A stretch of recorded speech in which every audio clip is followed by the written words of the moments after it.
선생님들 안녕하세요. 삼삼한 수의사입니다. 여러분은 EV를 아시나요? EV는 포켓몬스터에서 등장하는 캐릭터로 인기 있는 포켓몬 캐릭터에서 빠지지 않는 캐릭터입니다. 우리가 얼핏 봤을 때는 사막여우와 비슷한 외형을 가지고 있고 실제로 EV는 사막여우를 모티브로 만들어졌다고 하는데 저는 사실 EV를 사막여우로 보지 않고 있습니다.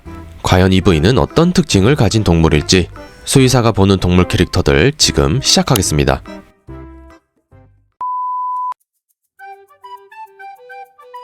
EV는 긴 귀와 풍성한 꼬리를 가지고 있어 여우를 연상시킵니다. 얼핏 봤을 때는 확실히 사막여우와 비슷한 것 같으나 저는 오히려 흰꼬리 모래여우가 조금 더 어울린 것 같습니다. 대부분의 사막여우 꼬리는 꼬리 끝이 검은색인 반면 흰꼬리 모래여우는 꼬리 끝이 흰색인데요. 실제로 EV의 꼬리 끝을 잘 보시면 끝이 하얀색으로 되어 있는 것을 볼 수 있는데요. 그래서 EV는 꼬리 끝이 검정색인 사막여우보다는 흰꼬리 모래여우가 조금 더 어울리는 것 같습니다. 흰꼬리 모래여우는 북아프리카와 아라비아 반도에 살고 있으며 크기는 40cm에 무게는 3kg 정도로 고양이와 비슷합니다. 크기가 20cm가량의 2kg보다 적은 사막여우보다 2배 정도는 더 큰 크기를 가지고 있습니다.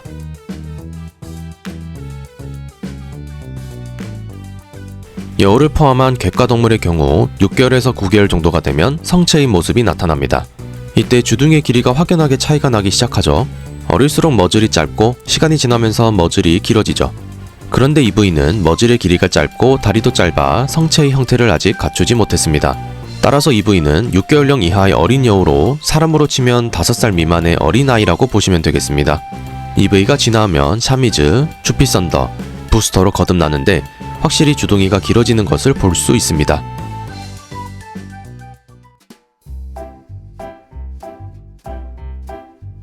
사람이 사막을 걷는다면 가장 힘든 점은 엄청난 더위와 모래에 발이 빠진다는 점인데요. 그래서 걸을 때마다 평소보다는 훨씬 더 힘이 많이 들어가는데요. 그런데 EV는 그런 걱정을 할 필요는 없습니다. EV를 포함하여 사막에 사는 여우들은 발에 털이 많은 특징이 있는데요. 덕분에 땅이 닿는 표면적이 많아 체중을 분산시키는 효과가 있습니다. 저렇게 되면 발이 모래에 잘 빠지지 않는데요. 비슷한 원리로 눈이 올 때 신는 설피가 있겠네요. 그래서 EV는 사막에 가더라도 발이 빠지지 않는 특징이 있겠네요.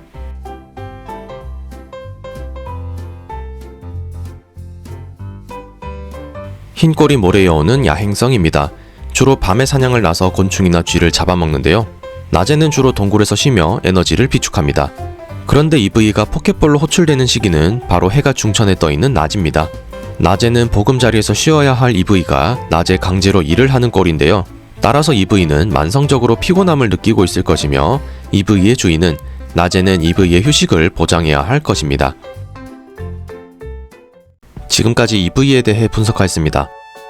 첫 번째, EV는 흰꼬리 모래여우일 것이며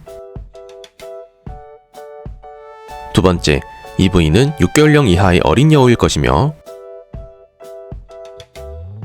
세 번째, EV는 발이 모래에 잘 빠지지 않을 것이며